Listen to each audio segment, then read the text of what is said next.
ज्ञान विस्तार चैनल में आपका स्वागत है। आज की कहानी है त्याग और समर्पण की देवी उर्मिला की, जिनकी गाथा रामायण में भी अच्छी तरह नहीं मिलती। रामायण के अभी इतने रहस्य अनजाने हैं जिसकी कल्पना करना हमारे लिए मुश्किल होता है। रामायण एक अथाह सागर की भांति है जिसमें डुबकी लगाने पर भी इसकी गहराई का अंदाज़ा नहीं लगाया जा सकता। रामायण की घटनाओं का अलग अलग तरीके से व्याख्यान किया गया है।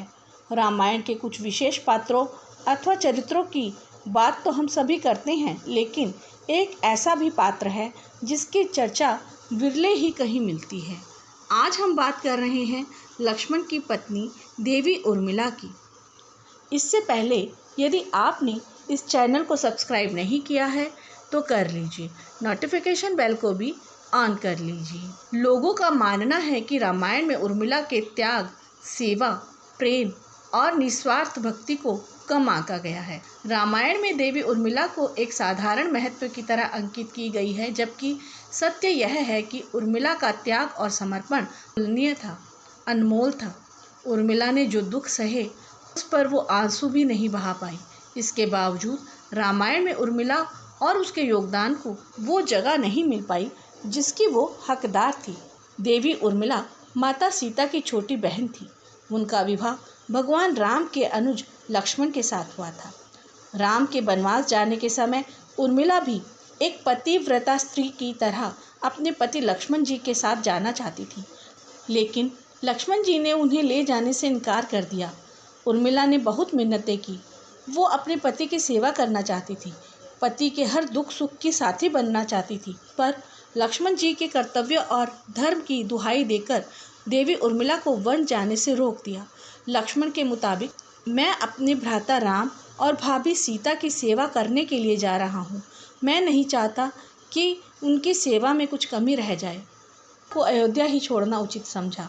शायद लक्ष्मण जी को पता था कि जब वे लोग वनवास चले जाएंगे तो उनके माता पिता को इसका गहरा सदमा लगेगा।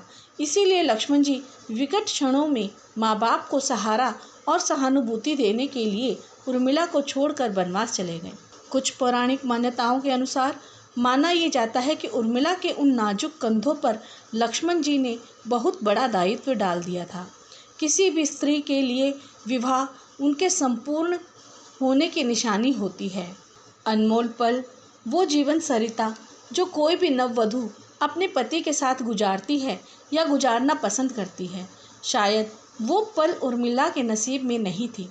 इस दुनिया की कोई भी नववधू अपने पति से कुछ समय के लिए दूर नहीं रह सकती।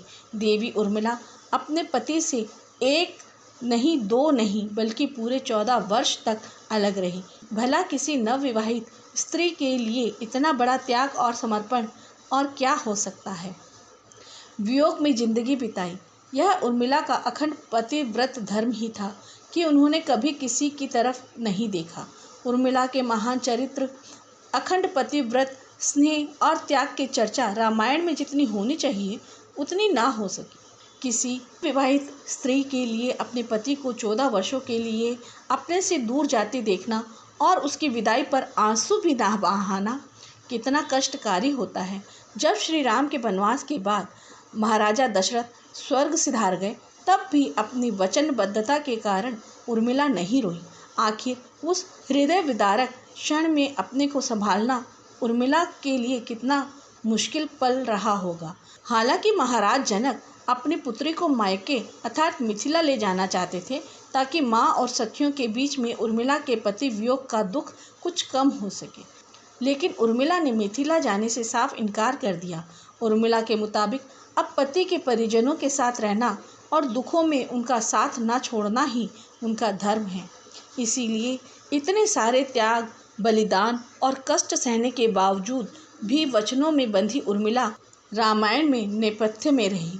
उर्मिला ने जो सहा, शायद ही आज की कोई स्त्री ऐसा कर पाए। इसलिए वर्तमान की दृष्टि से देखें तो उर्मिला रामायण की सबसे अतुलनीय और पवित्र पत्नी के साथ साथ त्याग, बलिदान और समर्पण की देवी है।